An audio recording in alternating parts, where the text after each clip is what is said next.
Dance बहुत अच्छा करती है, तो इन्होंने वहीं से ये चीज को पकड़ा, नोटिस किया। और इन्होंने मेरे को मेरी गुरु जो हैं डॉक्टर उमा शर्मा मैम, वहाँ पे भारतीय संगीत सदन में मेरे को डांस क्लासेस में एडमिशन दिया। रही बात हाँ बिल्कुल, मैं एक दिल्ली शहर से आती हूँ। मॉडर्न लोग यहाँ पे, मॉडर्न पहनावे वाले सब दिखते हैं और बोलते भी हैं, काफी लोगों ने बोला है। और शायद कि काफी लोग सुनते भी होंगे कि आपको अपनी ही जनरेशन से जनरेशन गैप है। जो एनर्जी और डांस की जो एनर्जी उस स्टेज पे, ये सिर्फ आपकी डांस की नहीं है, ये श्री कृष्ण की, श्री राधा रमन लाल की कृपा है कि आप इसको प्रेजेंट कर पा रहे हैं। कि दूसरे की लाइफ में क्या चल रहा है उसकी तुलना करना अपनी लाइफ से।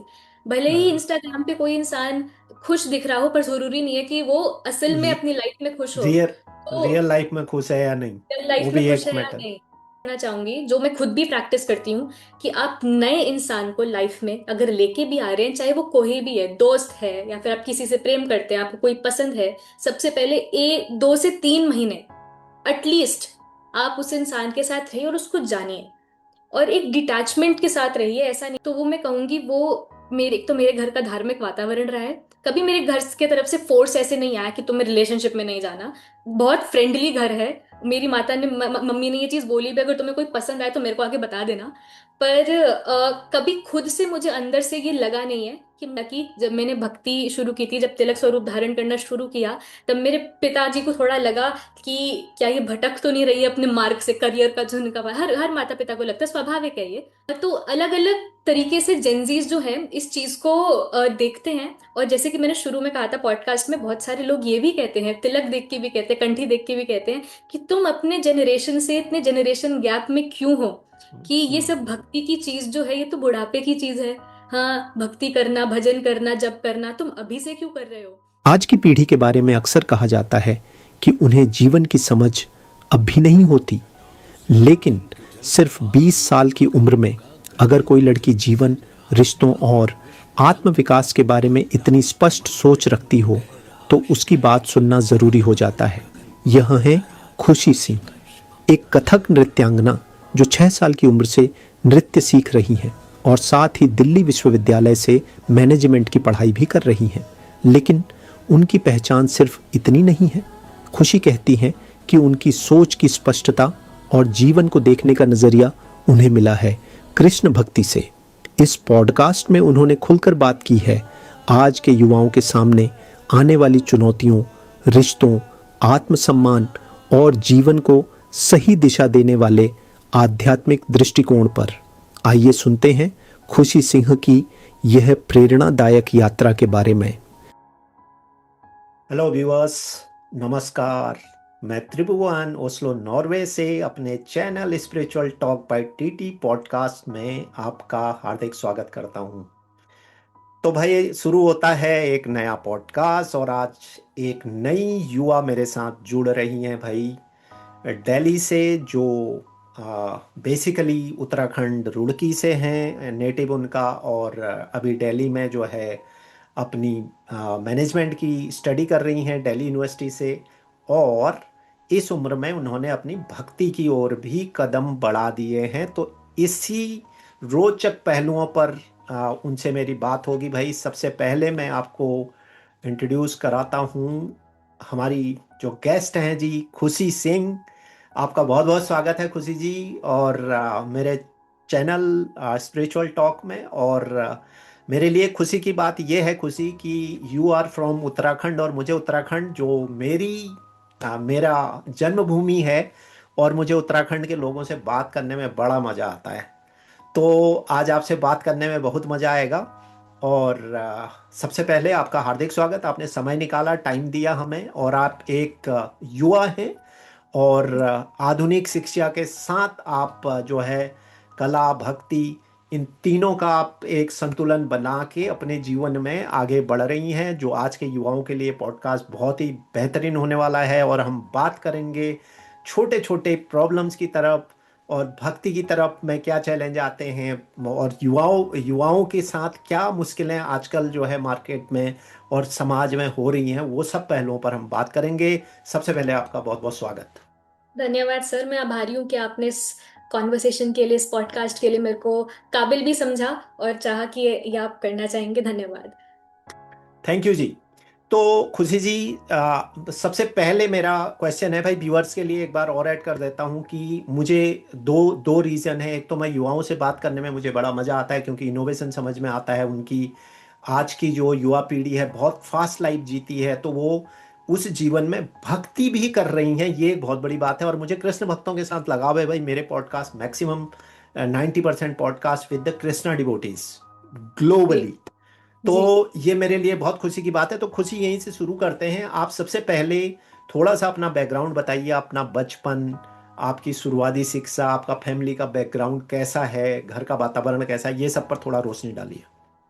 जी बिल्कुल।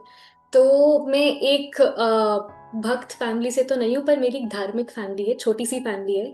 मेरे परिवार में मेरे माता पिता और मेरी दो बहनें हैं। एक मुझसे बड़ी है जिनका विवाह हो चुका है, और एक मुझसे छोटी है जो भी पढ़ाई कर रही है। मेरा जन्म देवभूमि उत्तराखंड के रुड़की शहर में हुआ। और वहीं मेरे मैटरनल साइड पैटर्नल साइड दोनों हैं। मूल रूप से मेरे माता पिता भी उत्तराखंड से ही हैं।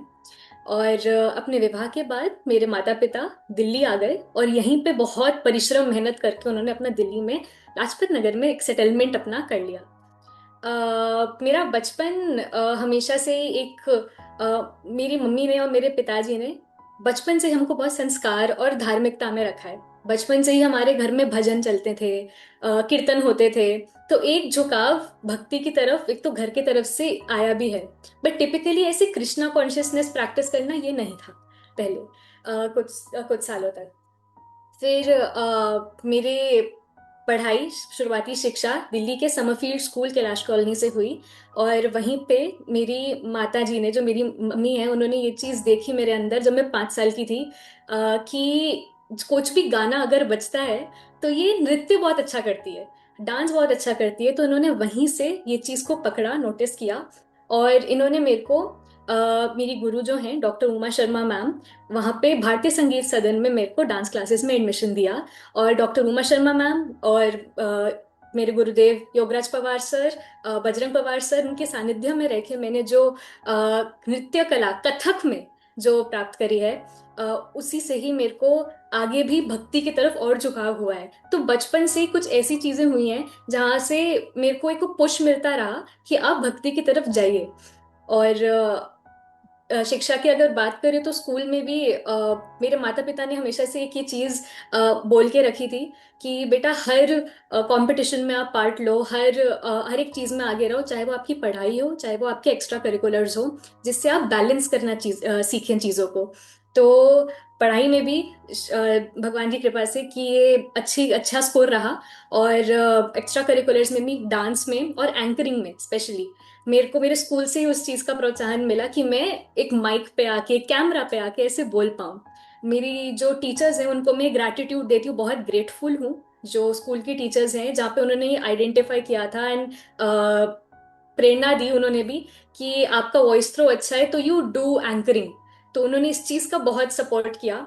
एंड फिर देखते ही देखते 2025 में मेरे को कृष्णा कॉन्शियसनेस प्रैक्टिस करना, भक्ति में आना, इस चीज की प्रेरणा मिली। हालांकि इसकी शुरुआत जो है वो 2020 कोविड के समय से ही हो गई थी, जहाँ पे मैंने भगवत गीता पढ़ी।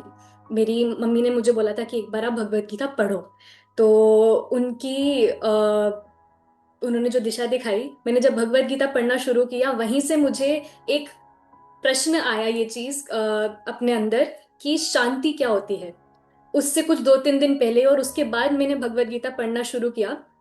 और तब मैंने समझा कि एक प्रश्न जो बचपन से ही होता था वैसे तो, क्योंकि धार्मिक परिवार में बड़ी हुई हूँ, कि मेरा नाम भले ही खुशी सिंह है, पर ये जो शरीर है, ये 30-40 साल बाद तो इसका देहांत हो जाएगा। तो इसके अलावा मैं कौन हूँ? तो वो उस चीज के धीरे धीरे जवाब ढूंढना, वो मुझे भगवत गीता पढ़ने के बाद ही ये चीज थोड़ा थोड़ा आया मेरे अंदर। एंड फाइनली कुछ सालों बाद 2025 में मैंने आके कृष्ण भक्ति को अपनाया, खुद सीख रही हूँ। और सिखाना मुझे हमेशा से ही रहा था कि बड़े लेवल पे सिर्फ मैं क्यों सीखूं, और भी बच्चे होंगे, और भी लोग होंगे जिनको पता नहीं होगा कि भक्ति क्या होती है, भक्ति का रस क्या होता है, तो मैं उनको भी सिखा पाऊं, उनको भी बता पाऊं। बहुत अच्छी बात कही आपने। और ये अच्छी बात आपके साथ है। देखो, उत्तराखंड वालों के साथ एक तो बेनिफिट है। मेरा अगला क्वेश्चन है, उसको भी जी आपसे इसी तरफ लेके जाऊंगा। तो ये अच्छी बात है उत्तराखंड वालों को, कम से कम जो भक्ति का एसेंस है वो आता है। देवभूमि ऐसे ही नहीं कहते हैं, जी वहाँ बिल्कुल। की मिट्टी में जो है वो हमारी भक्ति बसी हुई है, और हम निकल के आते हैं अपने देवी देवताओं को पूजते हुए। और ये भी अच्छी बात है कि बिल्कुल सही है, हम धार्मिक हैं, हम लोग पूजा पाठ करते हैं। धार्मिक तो हम बचपन से ही थे, हमारे पूर्वज, हमारे पुरखे सब ये करते थे। लेकिन धार्मिक से हम फिर एक्चुअल डिवोशन की तरफ और उसके बाद आध्यात्म की तरफ जाना जो जी है वो इसके नेक्स्ट लेवल है। तो बहुत जी। अच्छी बात है कि आपने, मैं इंट्रोडक्शन में बताना भूल गया, आप एक बहुत अच्छी जो है डांसर हैं, भरतनाट्यम क्लासिकल डांस की बहुत अच्छी, कथक। कथक, सॉरी, कथक की बहुत अच्छी आप जो है डांसर हैं। आपके मूव बहुत अच्छे हैं, मैंने जो रील्स आपकी देखी हैं, आप बहुत अच्छा डांस करते हैं। तो व्यूअर्स को बोलूंगा कि धन्यवाद। खुशी सिंह जी का प्रोफाइल इंस्टाग्राम अभी नीचे आपको रिफ्लेक्ट हो जाएगा उनका, उनके प्रोफाइल में जाइए, उनसे डांस, उनके डांस के आप स्टेप देखेंगे। और सुंदर तो आप हैं ही हैं, और सुंदरता के साथ साथ जो आपके डांस में जो मूव होते हैं, जो एक्सप्रेशन रिक्वायर्ड होते हैं क्लासिकल डांस में, वो सब आपके अंदर है। मैं उम्मीद करता हूं कि आप इसमें दिन दोगुनी रात चौगुनी उन्नति करेंगे। तो मेरा अगला क्वेश्चन है खुशी जी की, देवभूमि उत्तराखंड रुड़की से आप हैं, क्या उस आध्यात्मिक वातावरण ने आपकी भक्ति और जीवन दृष्टिकोण को एक आकार दिया? क्या आप उसमें मानती हैं कि आपका जन्म उत्तराखंड की भूमि में हुआ, जिसका शायद ये कुछ प्रभाव ऐसा है?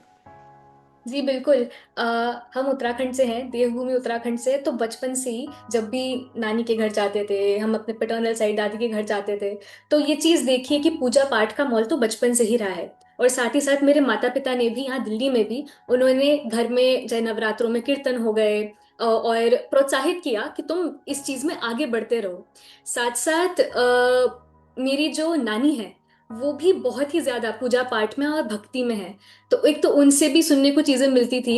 ये आकार भी वहीं से ही आया कि भक्ति और उस रस में डूबना, उस आनंद को महसूस करना, इस चीज ने भी मुझे प्रोत्साहित किया कि मैं भक्ति की तरफ आगे बढ़ूं।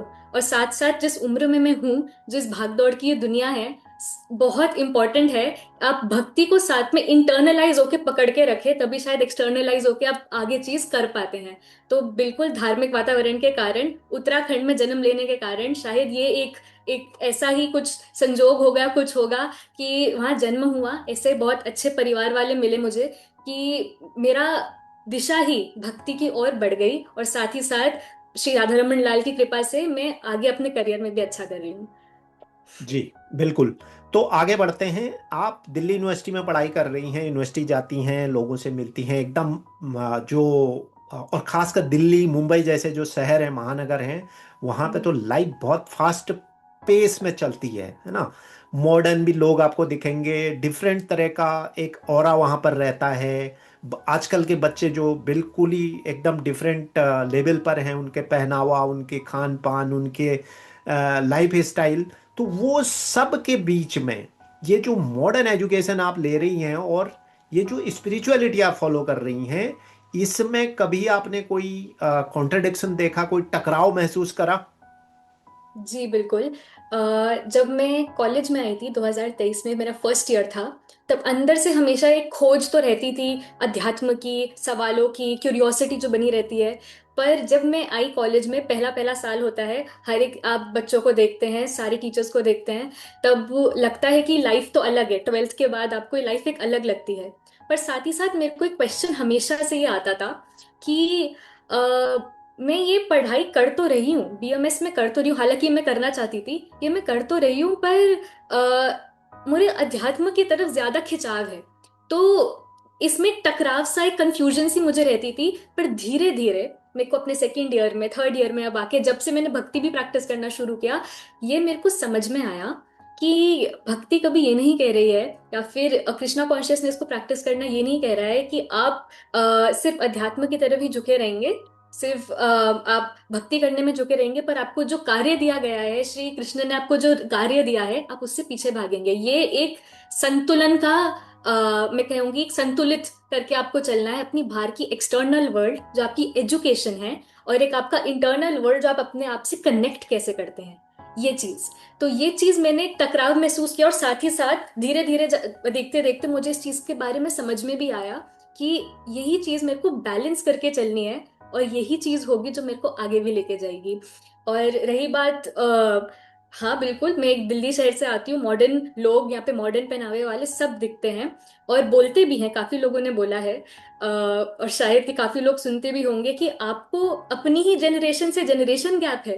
मतलब काफी लोगों के लिए ऐसा होता है कि कॉन्सर्ट्स में जाते हैं, पार्टीज में जाते हैं।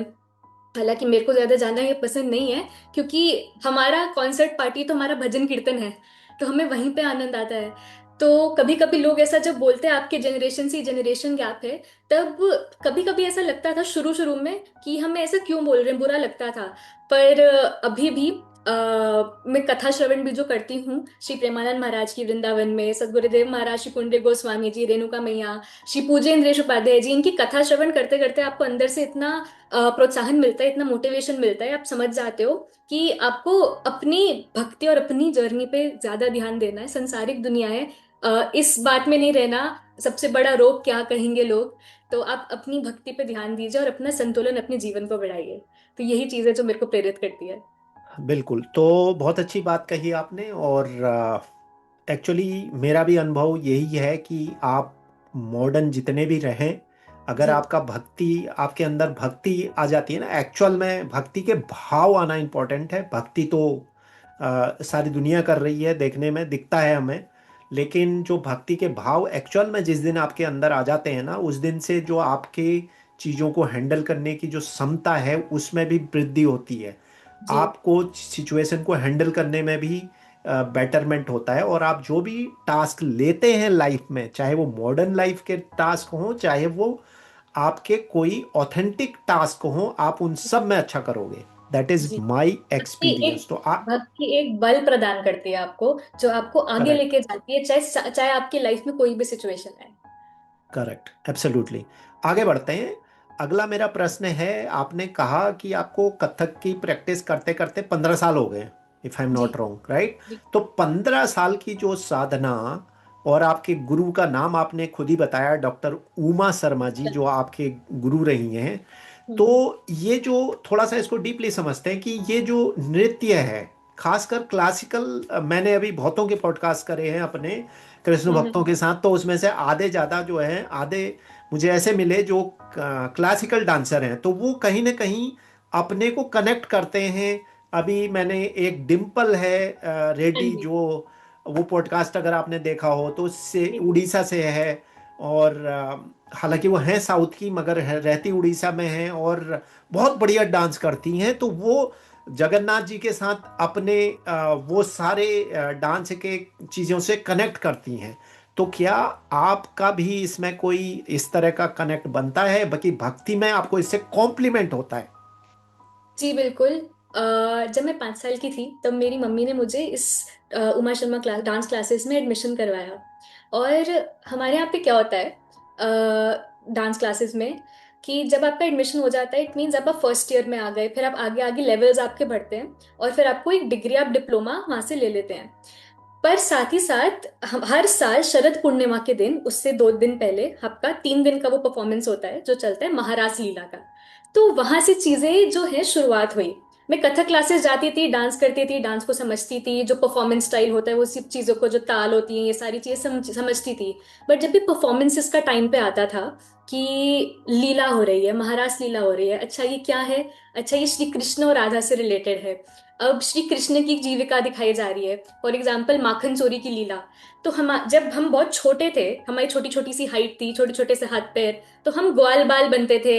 हाँ, कोई एक बच्चा कृष्ण बनता था। तो और हम सब इतने सारे 30-40 बच्चे स्टेज पे होते थे और वो लीला करते थे कि श्री कृष्ण माखन कैसे चुराते हैं, ग्वाल बाल में कैसे बांटते हैं। तो एक तो ये लीला हो गई। फिर देखा कि कालिया नाग मर्दन की एक लीला। तो कथक का वैसे अर्थ मैं आपको व्यूअर्स के लिए भी बताना चाहूंगी। कथक का एक सिंपल लैंग्वेज में अर्थ जो है कि किसी कथा को नृत्य के रूप से प्रस्तुत करना। तो जैसे कि एक माखन चोरी की लीला हो गई, कालिया नाग मर्दन की लीला हो गई, राधा कृष्ण का प्रेम रास लीला हो गया, तो पूतना की जो लीला है, वो ये सारी लीलाएं जब देखी, समझी और करी भी स्टेज पे, तब से एक कनेक्ट महसूस होने लगा श्री कृष्ण की तरफ भी। और उसी को ही मैंने अपनी फिर साधना बनाया। मेरी जो गुरु हैं, उन्होंने एक बात एक रिहर्सल के टाइम पे कही थी, क्योंकि रिहर्सल्स जब चलती है फिर वो लंबी चलती हैं, 12-12 घंटे की कभी कभी। तो उन्होंने एक बहुत ही अच्छी बात कही थी कि आपका डांस सिर्फ आपकी स्टेज तक सीमित नहीं है। आपका डांस हम्म। अपने स्टेज तक सीमित नहीं है, आपका नृत्य स्टेज तक नहीं है, ये आपको ईश्वर से भी जोड़ता है। तो ऐसे हम्म। डांस करो कि तुम ईश्वर के लिए करो। उन्होंने एक रिहर्सल में बात कही थी बहुत साल पहले, और वही चीज हम्म। मैंने पकड़ी थी। और अपने जो गुरु हैं, उमा मैम, योगराज पवार सर और पंजरक पवार सर, उनकी सानिध्य में रह के उन्होंने जैसे जैसे सिखाया, प्रोत्साहित किया, कभी कभी श्री कृष्ण बनने का भी मौका दिया, कुछ ऐसे आपको कैरेक्टर मिल जाते हैं रोल करने के लिए, कभी कभी श्री राधा बनना। फिर महाभारत से एक बहुत ही प्रसिद्ध प्रसंग है द्रौपदी चीरहरण का।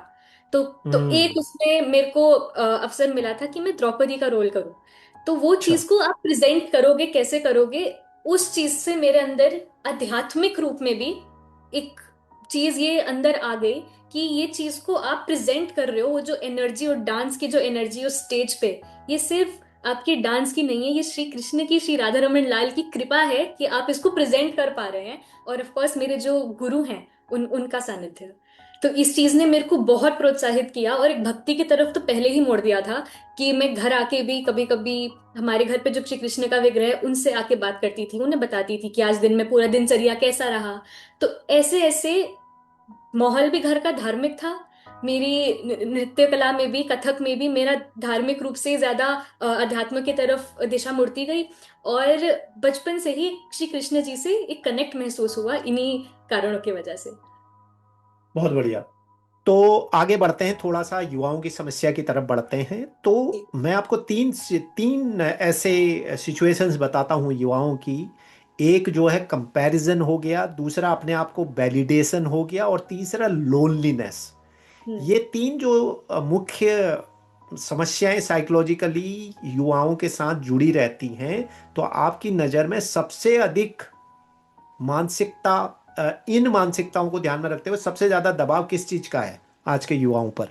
क्योंकि ये आप एक युवा हैं, कॉलेज जाती हैं, यंग एनवायरनमेंट में रहते हैं, लोग भी आपके साथ होंगे, तो आपसे बेटर इसको और कोई एक्सप्लेन नहीं कर सकता है। कंपैरिजन, वैलिडेशन और लोनलीनेस, इस चीज, पहली बात, हमारी जो युवा पीढ़ी है इन तीनों से ही जूझ रही है। पर प्राथमिकता में पहली चीज जो मैं बोलूंगी, फर्स्ट प्रायोरिटी पे, वो है कंपैरिजन। हम आजकल सोशल मीडिया का दौर है, इंस्टाग्राम का दौर है, सब लोग इंस्टाग्राम पे है, सब एक दूसरे को देखते हैं कि अच्छा कौन क्या कर रहा है, क्या खा रहा है, कहाँ गया है घूमने, मैं क्यों नहीं कर पा रहा हूँ। और हमारे युवाओं में, जो मैंने भी एक्सपीरियंस खुद किया है जब मैं भी फर्स्ट ईयर कॉलेज में आई थी, इसलिए मैं ये चीज अब बेटर समझ पाती हूँ, और जो सारे हम्म। युवा आज भी एक्सपीरियंस करते हैं कि दूसरे की लाइफ में क्या चल रहा है उसकी तुलना करना अपनी लाइफ से।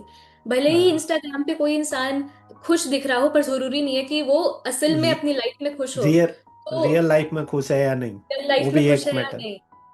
Exactly exactly। तो कंपैरिजन करना अपनी जर्नी को उस जर्नी से, यही चीज फिर हम अपना भी कुछ ऐसा ही किसी और की तरह करने की कोशिश करेंगे, उसी चीज को हम पोस्ट करेंगे जिससे हमें वैलिडेशन मिले। अब वैलिडेशन हम्म। मिले ना मिले, अगर नहीं मिलती तो हमारा मन छोटा हो जाता है, हम उदास हो जाते हैं, और वही चीज लोनलीनेस में बदल जाती है, जहां हम लोगों के बीच में भी अगर होते हैं तब हमें ऐसा लगता है कि हम अकेले हैं और हमें कोई पूछता नहीं है। तो ये बहुत कॉमन चीज है जो युवाओं में, जो मैंने भी खुद भी फेस करी है जब मैं फर्स्ट ईयर में आई थी कॉलेज में, ये मुझे भी लगता था, पर एक कॉमन है जो सब लोग को समझते हैं। तो इस पे तो मैं एक ही चीज कहना चाहूंगी, जो मेरे माता पिता ने बचपन से जो मैं एक संस्कार दिए हैं, उन्हें एक एक चीज है जो मेरे माता पिता ने हमेशा से बताई है, कि जो जो तुम कर रहे हो और जो तुम हो, तुम उस पे ध्यान दो। सबसे पहली बात, मेरी मम्मी जब मैं छोटी थी, जब बाल बनाती थी, जब मैं स्कूल जाती थी, तब वो मुझे एक बात सिखाती थी, और हम तीनों बहनों को एक बात सिखाई है कि तुम दूसरों जैसा मत बनो ना, दूसरों को देखो क्या उनकी लाइफ में चल रहा है, तुम उनको अपने जैसा चाहे बना के भी आ रहे हो, अच्छा बना के आओ।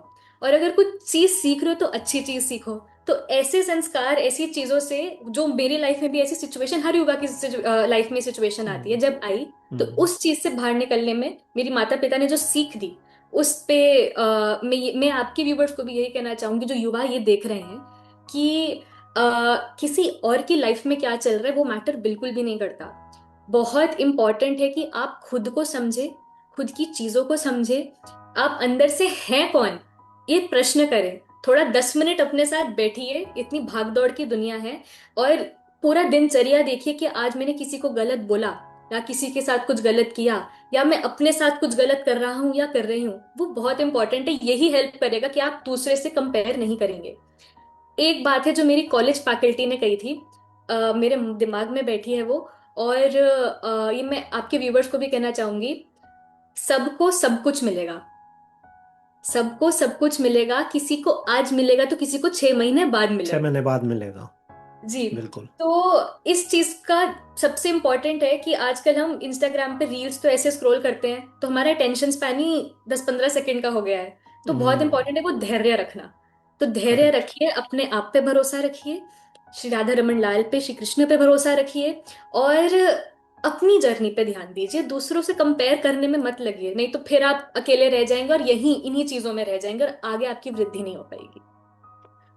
बहुत बढ़िया बात है। युवा जो सुन रहे हैं उनके लिए ये बहुत बेहतरीन बात आपने बताई है। थोड़ा सा इसी को आगे बढ़ाते हैं।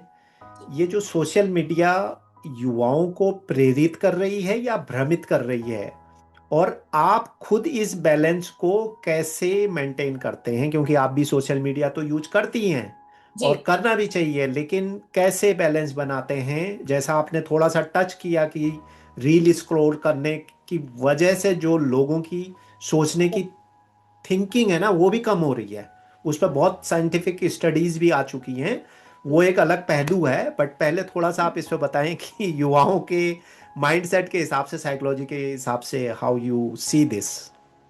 जो ये सोशल मीडिया का ऑनलाइन एआई दौर जो भी अब आ गया है, ये प्रेरित तो कर रहा है। इसका एक अलग, हर एक चीज का एक अच्छी डुअलिटी में है। आज की हमारी दुनिया, नेचर हमेशा डुअलिटी में होता है, तो अच्छी चीजें भी होती हैं, बुरी चीजें भी होती है। तो सोशल मीडिया प्रेरित तो कर रहा है पर साथ साथ भ्रमित भी कर रहा है। पर हम युवा हैं, वी ऑल आर जेनजीज, ये हम पे डिपेंड करता है कि हम कैसे इस चीज को यूज कर रहे हैं, कैसे इस्तेमाल कर रहे हैं। प्रेरित तो अपनी जगह वो कर रहा है, पर भ्रमित कैसे कर रहा है? रील्स के थ्रू कर रहा है, कुछ गलत चीजें देखने की वजह से कर रहा है। ये आप पे क्या है, आप इसको कैसे यूज कर रहे हैं। जैसे कि मेरे साथ ये ऐसा होता है हमेशा, मेरे को तो, हालांकि हम सबको ही 12th के बाद फोन्स मिले, तो सोशल मीडिया का एक्सपोजर जो हुआ इंस्टाग्राम का, वो कॉलेज फर्स्ट ईयर से ही हुआ है कि आप अपनी पढ़ाई पे ध्यान दीजिए, उसके बाद आपको 12th के बाद फोन दिया जाएगा। तो मैंने हम्म। जैसे संतुलन बनाया, अगर मुझे कभी भी ऐसा लगता था कि मैं ज्यादा सोशल मीडिया पे जाने लगी हूँ, तो एक डिटैचमेंट हमेशा से सोशल मीडिया की तरफ ये रहा है कि ज्यादा अडिक्ट नहीं होना है कि आप पूरे दिन ही रील्स देख रहे हैं। तो कभी कभी अगर ऐसा लगता भी था, चाहे एग्जाम्स हो या ना हो, तो मैं, अगर लग रहा है कि ज्यादा अडिक्ट हो रहे हैं, तो मैं उसे अनइंस्टॉल कर दिया करती थी। पर बहुत लोग हैं जो जिनका मे बी काम इंस्टाग्राम पे चलता हो, जो काफी कनेक्ट हो, आज की युवा भी जो नए नए स्टार्टअप शुरू कर रहे हैं वो भी इंस्टाग्राम के थ्रू कर रहे हैं। But if you are getting addicted to it, आप उस चीज को, किसी और की जर्नी को देख के भ्रमित हो रहे हो, तो ये चीज गलत है। इस चीज को आप अपने अपने आप से पहले क्वेश्चन करना सीखिए। बहुत आसान है आज की सोशल मीडिया की दुनिया में भी, और आज की दुनिया में भी आप उंगली ऐसे कर रहे हैं आगे। कब एक बार अपनी तरफ मोड़ के देखिए, एक बार अपने आप से सवाल करिए कि क्या मेरा ऐसा सोचना, क्या क्या किसी और की लाइफ से ऐसे कंपेयर करना, क्या ये मेरे लिए हेल्दी है? अगर है तो फिर ये तो बात ही नहीं है, वैसे तो हेल्दी नहीं होती ये चीज। तो अपने आप के साथ बैठना इस चीज में इंपॉर्टेंट है। मैं अपने आप के साथ बैठती हूँ और मैं अपनी जर्नी कंपेयर नहीं करती। और ये चीज के साथ मैं बिल्कुल नहीं बोलूंगी कि आप भी अपनी जर्नी किसी और से कंपेयर करिए। बिल्कुल किसी से इंस्पिरेशन लीजिए, इंस्पिरेशन लेना अच्छी बात है, बट ऐसा नहीं है कि आप उस चीज को धैर्य नहीं रखेंगे, अपने आप पे काम करिए। तो मैं यही बोलूंगी, सोशल मीडिया के थ्रू भ्रमित मत होइए, उसे एज अ प्रेरित प्रेरित होइए, इंस्पिरेशन लेके एज इंस्पिरेशन टूल यूज करिए। एब्सोल्युटली। और एआई का अपना फायदा है, अपना नुकसान है। एआई का फायदे तो बहुत हैं, लेकिन एआई के नुकसान भी, इम्पैक्ट बहुत बड़ा है। हम्म। क्योंकि पहले के टाइम में जब एआई नहीं था, तो आप अपना दिमाग यूज करते थे, आप सोचते थे किसी टॉपिक के ऊपर, आप उस पर अपनी स्ट्रेटजी बनाते थे। जी। आज तो इसकी जरूरत ही नहीं है। आप एआई से बोलेंगे कि मुझे ये करना है, वो आपको फट से जो है उसका पूरा बेहतरीन से बेहतरीन तरीका बनाते हो। तो आप सोच कहाँ रहे हैं? आप सोच जी। नहीं रहे ना, आप तो सिर्फ कुक करी हुई चीजें, आप ये समझिए कि खाना है, खाना आपको वो मम्मी बना के परोस देती है और आप खा लेते हैं। हाँ जी। लेकिन जब आप खुद बनाएंगे नहीं खाना, तब तक आपको पता नहीं चलेगा कि खाना बनाने की जो प्रोसेस है ना, वो एआई जो है दूर हो रहा है। तो चलिए, इसको देखना है। ये तो बहुत बड़ी डिबेट है। मैं आईटी में हूँ, तो अपने आप में एक बड़ी डिबेट है कि आप एआई का यूज कैसे करें, उसको गवर्न कैसे करें, डेटा को सिक्योर कैसे करें। There are lot of things behind AI nowadays. उस पर बहस चल रही है। सारे लोग ओपनली नहीं है, थॉट प्रोसेस डिफरेंट है, प्रोडक्ट एआई बेस्ड आ रहे हैं, तो lot of things are going. तो थोड़ा सा आगे युवाओं की तरफ ही रहते हैं। आजकल एक समस्या है यूथ के अंदर, खासकर आपकी एज में, कि जो है, जो रिलेशनशिप आपके बनते हैं, टूटते हैं, और आपका डेटिंग कल्चर है, ये सब आप देख रहे हो, है ना। हम्म। तो ये क्या अट्रैक्शन और सच्चे संबंध में समझना जरूरी है, और ये क्या आज का युवा कर पाता है? क्योंकि वो तो मतलब वो डेटिंग वाला कल्चर है, और साथ में एक स्टेटस सिंबल है, आपका बॉयफ्रेंड होना चाहिए, आपकी गर्लफ्रेंड होनी चाहिए, तो वो एक स्टेटस सिंबल के साथ जोड़ दिया है। आप इस समस्या को कैसे देख रहे हो? मैं एक युवा हूँ और मैं इस समस्या को, मैं भी जब कॉलेज फर्स्ट ईयर में आई थी तो सबको आप देखते हैं, सबका लगता है कि everybody is going into a relationship, ऐसा क्या है। तो ये चीज मैंने भी महसूस करी है। एक चीज जो मैं कहना चाहूंगी, जो घर से ही एक तो हमको ये चीज बताई गई है, ये चीज हमको समझाई भी गई है कि प्रेम क्या है और मोह क्या है। तो आपने अट्रैक्शन की बात की, आजकल के युवा, ये मैं बिल्कुल कहूंगी बहुत आसान है, अट्रैक्ट हो जाते हैं। सोशल मीडिया का पहली बात तो दौर है ही, आप फोटो देख के, या फिर डेटिंग एप्स का दौर है, आप फोटो देख के अट्रैक्ट हो जाते हैं। साथ ही साथ एक अटेंशन स्पैन की जो मैंने बात की थी, रिलेशनशिप्स टूटते जल्दी इसलिए हैं क्योंकि धैर्य नहीं है। आप सच्चे संबंध को समझ नहीं पाते। एक सच्चा संबंध जो होता है वो समय लेकर, विश्वास के साथ, एक एक नींव के साथ जो आपको दोनों लोगों को बिछानी होती है, उस पे बनता है। एक समय के साथ बनता है। ऐसा नहीं है कि आपने आज किसी को देखा, आपसे आपको प्रेम हो गया, जो आजकल के डेटिंग कल्चर चल रहा है, एंड आपने अब 2-3 महीना आप साथ में रहते हैं, फिर आप छोड़ देते हैं क्योंकि आपको उस चीज का ज्ञान नहीं होता कि सामने वाला इंसान कैसा है। तो उनको मैं एक चीज कहना चाहूंगी, जो मैं खुद भी प्रैक्टिस करती हूँ, कि आप नए इंसान को लाइफ में अगर लेके भी आ रहे हैं, चाहे वो कोई भी है, दोस्त है या फिर आप किसी से प्रेम करते हैं, आपको कोई पसंद है, सबसे पहले 2 से 3 महीने एटलीस्ट आप उस इंसान के साथ रहिए और उसको जानिए, और एक डिटैचमेंट के साथ रहिए। ऐसा नहीं है कि यही इसको आप एक पूरी दुनिया बना लेंगे कि एक यही इंसान है जिसके आसपास आपको रहना है। हम युवा हैं। सबसे पहली बात, ये जो युवा अवस्था होती है, इसमें हमें इतनी एनर्जी होती है कि हम इतना कुछ क्रिएट कर सकते हैं। आजकल तो इतनी सारी चीजें आ गई और आसान हो गई हैं चीजें। तो पहली बात तो अपना समय, काम, कर्म, अपनी जीविका, अपना जीवन यापन करने में आप क्या करेंगे उस चीज में लगाइए। यही समय है वो चीज करने का। ये डेटिंग कल्चर की जो चीज है, सच्चा संबंध हमेशा एक सही समय पे आएगा और उससे कभी आपको ढूंढना नहीं पड़ेगा। तो आप इस चीज को ये मान के चलिए कि आपको अगर कुछ बनना है, एक सच्चे संबंधी बनना है आगे जाकर भी, तो आप ये मत करिए कि एक रिलेशनशिप में आकर ही मैं उस चीज को समझ पाऊंगा।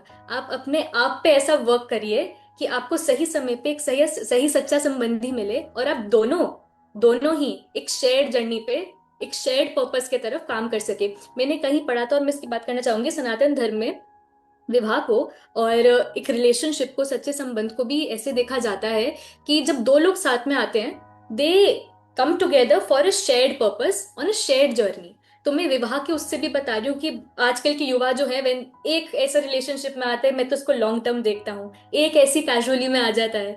तो फॉर दोज पीपल जो लॉन्ग टर्म देखते हैं, सबसे पहली बात उनके लिए कि आप पहले समझिए, आप अगर लॉन्ग टर्म भी देख रहे हैं तो उसका मतलब क्या है। आपको किसी ऐसे सच्चे संबंधी के साथ होना चाहिए जो एक पर्पस हो दोनों का। हाँ, चाहे वो भक्ति का पर्पस हो या फिर कोई भी पर्पस हो सकता है, लाइफ पर्पस हो सकता है।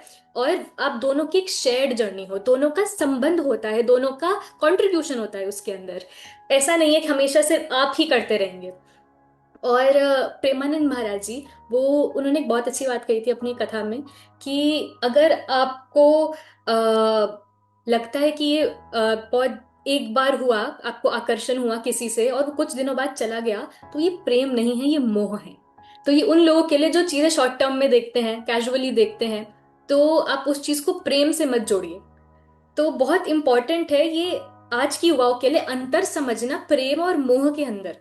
प्रेम हमेशा स्वतंत्रता देता है, और प्रेम ऐसा है कि हम हैं, आप जाइए अपनी लाइफ में आगे बढ़िए, अगर मैं आज की युवा की लैंग्वेज में बात करूं। और मोह ऐसा है, पकड़ के रखना, कि और तुम कहीं, मतलब तुम आगे कहीं आगे बढ़ नहीं सकते, कहीं और जा नहीं सकते। तो इस चीज को आज का युवा समझ नहीं रहा। ये पहली चीज हो गई। और दूसरी चीज, दूसरों को देख के अगर आप रिलेशनशिप्स में आ रहे हैं, तो वही क्वेश्चन पहले अपने आप से करिए, क्या ये अभी आपका समय है?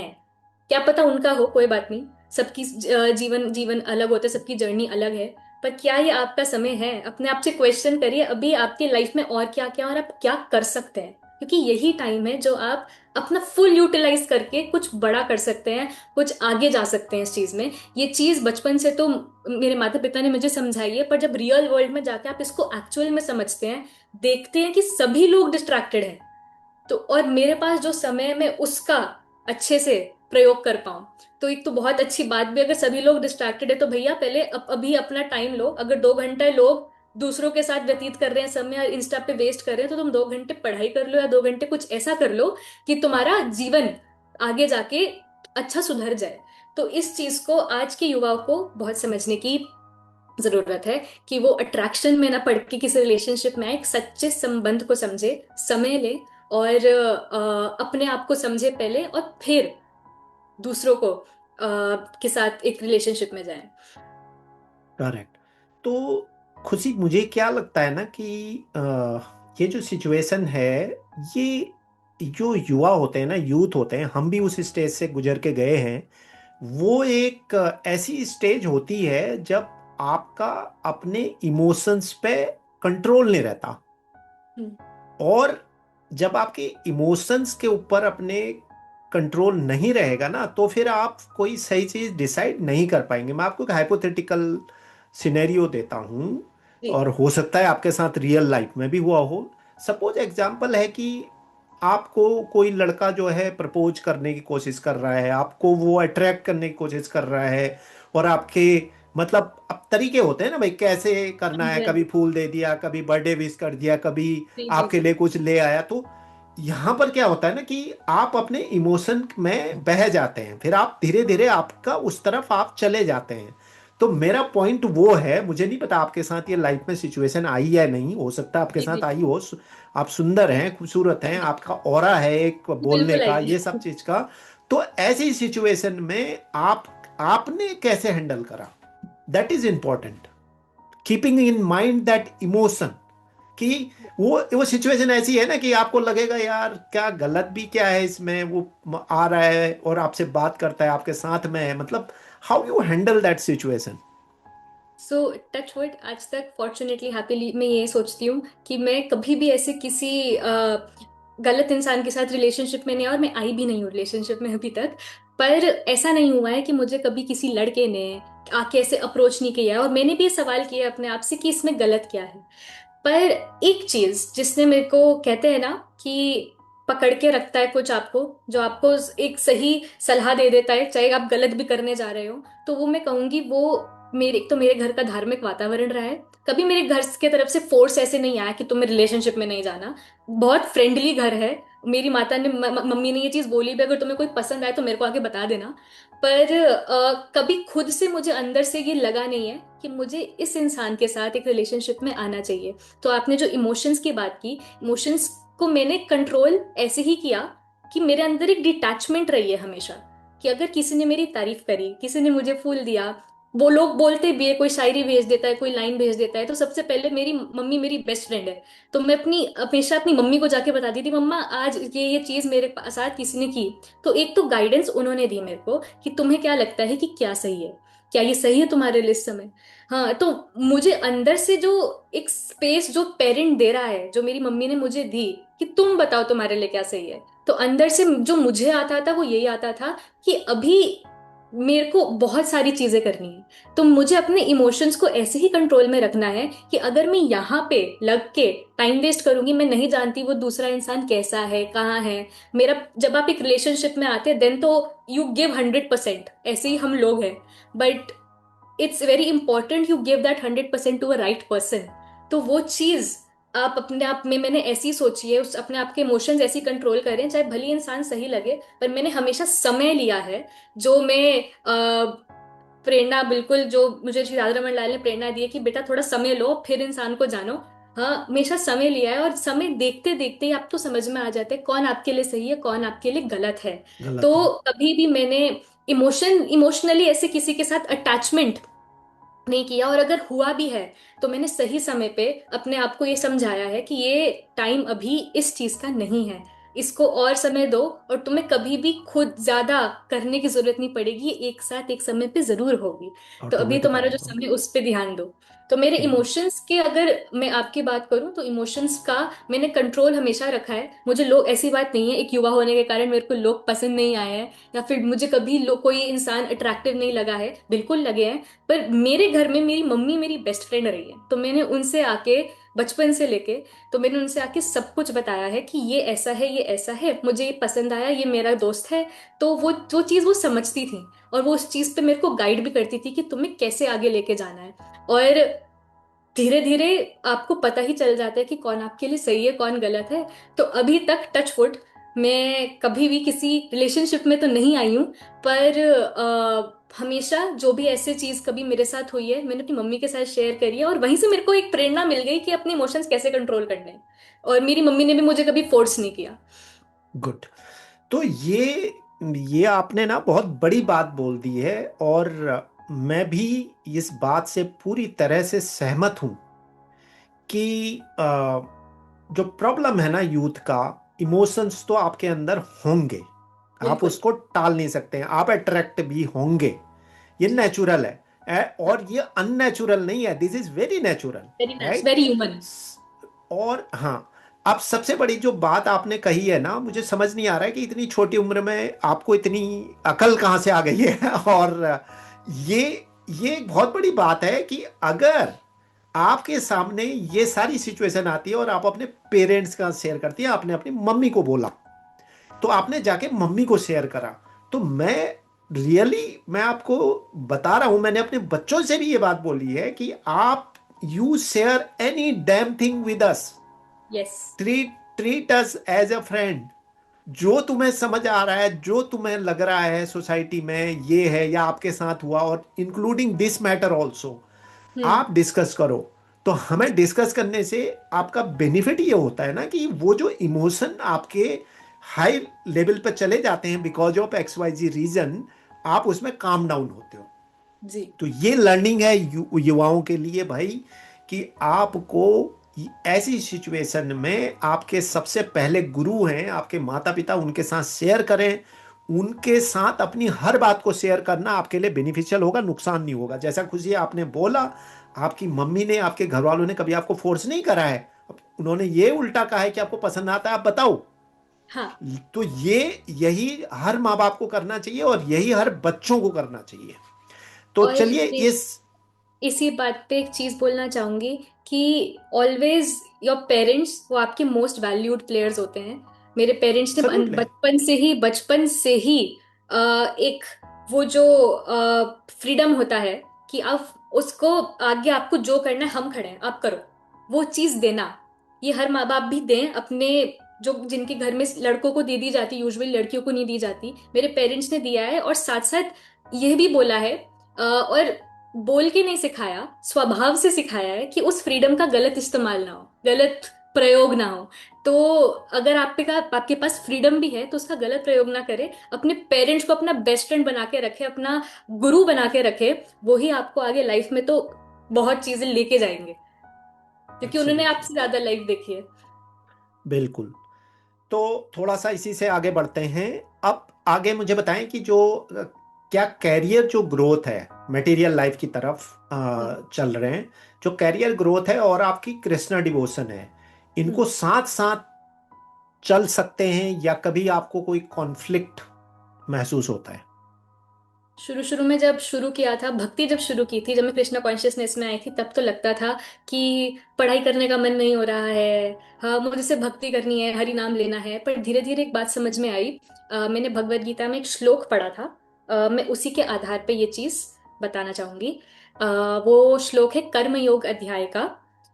कर्मण्यवाधिकारस्ते माँ फलेषु कदाचन माँ कर्म फलेतुर्भोः माते संगोत्सव कर्मणि। ये कहता है हम्म। कि तुम्हारा अधिकार केवल तुम्हारे कर्म पर है, उसके फलों पर नहीं। हाँ, तो तुम सिर्फ अपने कर्म पर ध्यान दो। तो जैसा कि आपका प्रश्न है कि करियर और कृष्णा डिवोशन साथ साथ चल सकते हैं, नहीं, बिल्कुल चल सकते हैं। और कृष्ण भक्ति, भक्ति आपको मूल रूप से यही कह रही है कि तुम इंटरनली जो सारे कार्य कर रहे हो, जो कर्म कर रहे हो बाहर अपने एक्सटर्नल वर्ल्ड में, चाहे वो करियर रिलेटेड हो, घर के काम हो, कोई भी कर्म हो, उसको भक्ति रूप से अगर मैं इसका अगर जवाब दूं, तो उसे आप श्री राधा रमन लाल श्री कृष्ण के चरणों में रख के करें कि ये कर्म आपके लिए है। तो चाहे मैं किसी इंटरव्यू के लिए जा रही हूँ, किसी एग्जाम की प्रिपरेशन कर रही हूँ कि मुझे इसमें अच्छे मार्क्स लाने हैं, या फिर मेरे को ये इंटरव्यू निकालना है, तो मेरा पहले अप्रोच ये रहता था कि बस ये करना है तो करना है। पर जब वो नहीं होता था, तब मैं मायूस हो जाया करती थी। बट अब ऐसा हो गया है कि मैं जब भी किसी चीज की तैयारी करती हूँ, चाहे वो बाहर एक्सटर्नल वर्ल्ड में जब एक्शन है, वो मैं ऐसे करती हूँ कि ये जो भी है आपसे बड़ा नहीं है। हे भगवान, ये आपसे बड़ा बिल्कुल नहीं है। तो मैं जो भी कर रही हूँ ये आपके लिए कर रही हूँ। अपना आपने मुझे हमेशा प्रेरणा पूरा 100% देने की करी है। मेरे माता पिता ने भी यही बोला है कि आप अपना पूरा 100% दीजिए, जिसमें आप कुछ भी कर रहे हो।